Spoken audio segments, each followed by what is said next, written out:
রাজনীতি অন্য জায়গায় করার জায়গা নাই। মাহফিল আইসা লম্বা একটা টুপি মাথায় দিয়ে আইসা আসসালামু আলাইকুম, এই রাজনীতি আপনারা দেখছেন না দেখেন নাই?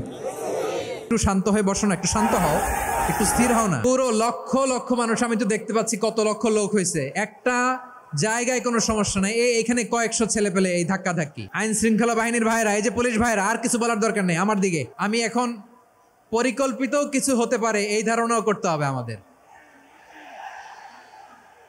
লক্ষ লক্ষ মানুষ বসে আছে, তোমরা একটু শান্ত হবে না?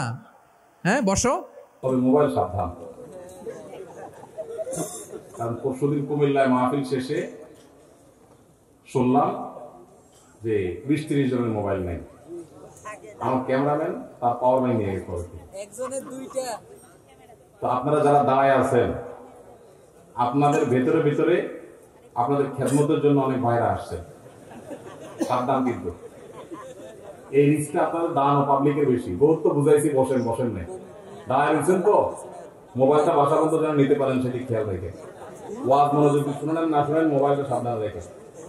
আর যদি মোবাইল ফোন কেউ ধরতে পারেন তারা আমি পুরস্কার দেব, কারণ আমার কাছে মনে হচ্ছে প্ল্যান ওয়াইজ দিনী মাহফিল গুলোকে ধ্বংস করার জন্য এরকম একটা চক্র অ্যাক্টিভ হয়ে গেছে। বিশেষ করে যখন মাহফিল ছাড়া হবে, হুড়াহুড়ি করবে মানুষ, ওই টাইমে মোবাইল গুলো সব চুরি হয়। এই জন্য সবাই সাবধান থাকবেন ইনশাআল্লাহ। যদি কেউ চোর ধরতে পারেন, চোর থানায় জবরদস্ত করবেন, আর জাহিদের সাথে যোগাযোগ করে আমার কাছ থেকে 1000 টাকা নগদ পুরস্কার নিয়ে যাবেন। আবার ভালো মানুষ ধরে চোর বানায় না, সাবধান। মাশাআল্লাহ, আপনাদের আত্মীয় মাহফিল শেষে শুনলাম যে মাহফিলে এই থানায় জিডি করার হেডি পড়ে গেছে। সুযোগ সন্ধানীদেরকে আমরা সুযোগ দেব না ইনশাআল্লাহ। রাজনীতি অন্য জায়গায় করার জায়গা নাই। মাহফিল আইসা লম্বা একটা টুপি মাথায় দিয়ে আইসা আসসালামু আলাইকুম, এই রাজনীতি আপনারা দেখছেন না দেখেন নাই? এই রাজনীতির নামে, ধর্মের নামে লেবাস লাগায় আইসা রাজনীতির নাটক করা, এগুলো ওয়াজ মাহফিলে অনেক সময় বিরক্তির কারণ হয় মানুষের। সেটার জন্য হইচই করলে সেটা ঠিক ছিল, কিন্তু ওলামা একরাম কথা বলতেছেন যে মাদ্রাসার বাচ্চাদের আয়োজনে মাহফিল, সে বাচ্চাদের হিসাব নিকাশ দেওয়া হচ্ছে, এই টাইমটুকু পর্যন্ত আমাদের ধৈর্য না কুলায়, তাহলে মাহফিল থেকে কি শিখলাম? তাহলে এখন থেকে শেখার নিয়তে শুনবো তো ইনশাআল্লাহ, আমলের নিয়তে শুনবো তো ইনশাআল্লাহ। আপনার কি মনে কষ্ট পাইছেন? আবার জাযাকুমুল্লাহ খাইর। আদব অনেক গুরুত্বপূর্ণ বিষয় ভাই, অনেক গুরুত্বপূর্ণ বিষয়। ইমানদারের জন্য আদব জরুরি, কিন্তু আজকাল আমাদের আদব নাই। অনেকের আমল আছে কিন্তু আদব নাই। আল্লাহ আমাদেরকে আদব লেহাজ এগুলো মেনে মেনটেন করে চলার তৌফিক দান করুন। আমাদের এলাকার দাগি চোর আছে, যাদের মাধ্যমে এলাকার মানুষ দীর্ঘদিন যাবৎ ক্ষতিগ্রস্ত হচ্ছে। সর্বনাশ, তাহলে মোবাইলের কথা আমি ঠিকই বলেছি। রাজনৈতিক ছত্র ছায়া ও আইনের কঠোর প্রয়োগ না থাকায় তারা এই কাজ থেকে বিরত হচ্ছে না। সাধারণ মানুষ এই ক্ষেত্রে কিভাবে সমাধান করতে পারে? এই প্রশ্ন তো জায়গা মতো আসে নাই ভাই।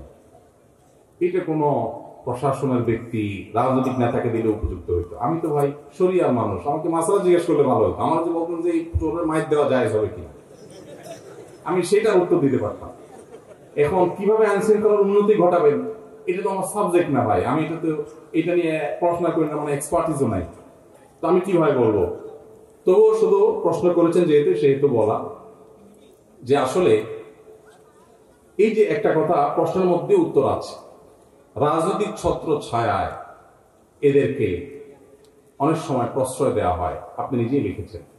তো আমাদের দেশে যারা চোর, ডাকাত, বাটপার, দুর্নীতিবাজ, টিনচোর, গমচোর, দেশের টাকা লুটপাটকারী, বিদেশে পাচারকারী, এই মানুষগুলোকে আমরা কম বেশি চিনি না? চিনি না? চিনি। যদি চিনি, তাহলে কোনোভাবে যাতে তারা এই অপকর্মগুলো করতে না পারে সেজন্য আমাদের দায়িত্বশীল আচরণ করা কর্তব্য না? কর্তব্য না? কিন্তু আমরা কর্তব্য আদায়ের সময় 500 টাকার নোট পাইলে বলি ভোট তোমার দিও, ঠিক না ঠিক? তো আপনি লাগাবেন তাল গাছ, আর আমার কাছে চিন্তা করে লেখা দিবেন ভাই কিভাবে বেল পাবো? সম্ভব? সম্ভব?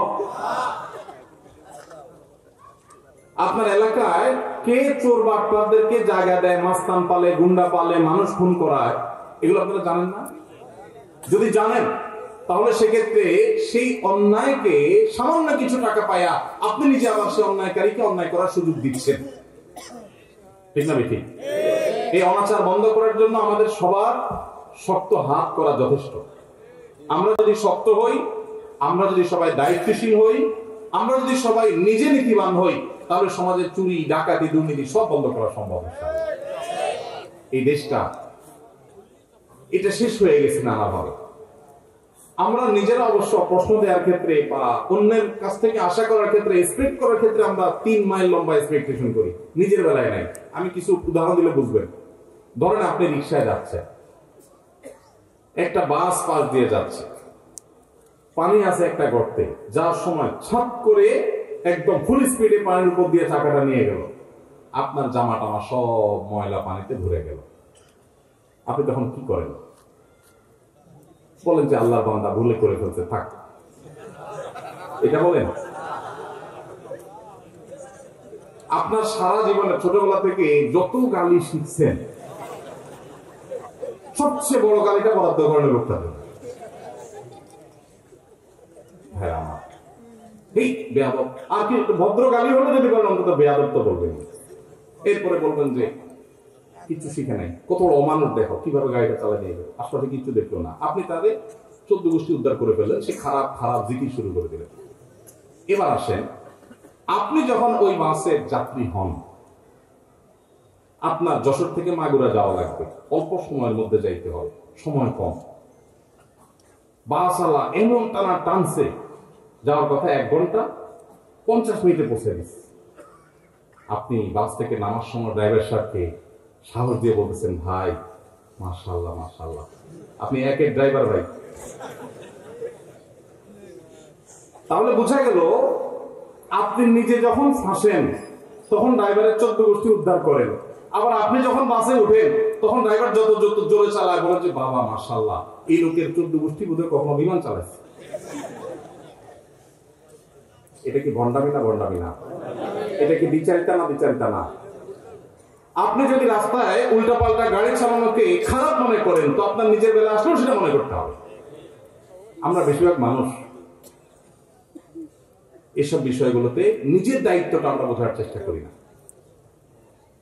এই জন্য আমরা যখন সবাই নীতিবান হব, নীতিবান মানুষদেরকে কদর করব, আর দুর্নীতি, অপশাসন, অন্যায়, অনাচারের বিরুদ্ধে না বলার জন্য মেরুদণ্ড সোজা করে দাঁড়াতে হিম্মত করব, ইনশাআল্লাহ এমনিই সমাজ থেকে অন্যায় দূর হয়ে যাবে। আল্লাহ আমাদেরকে তৌফিক দান করুন। লাগাবেন বেল গাছ, আর আমার কাছে চিঠি লিখে বলবেন কিভাবে তার আশা করা যায়, সম্ভব না। আল্লাহ আমাদেরকে তৌফিক দান করুন। মাযহাব তো 4টাই সহিহ, তাহলে এক মাযহাবের অনুসারী ব্যক্তি অন্য মাযহাবের কোন মাসালা গ্রহণ করলে সহিহ হবে না কেন? ভাইরা আমার, কোন ব্যক্তি তিনি যদি কোরআন এবং হাদিসের দলিলের ধার বিবেচনা করতে পারেন,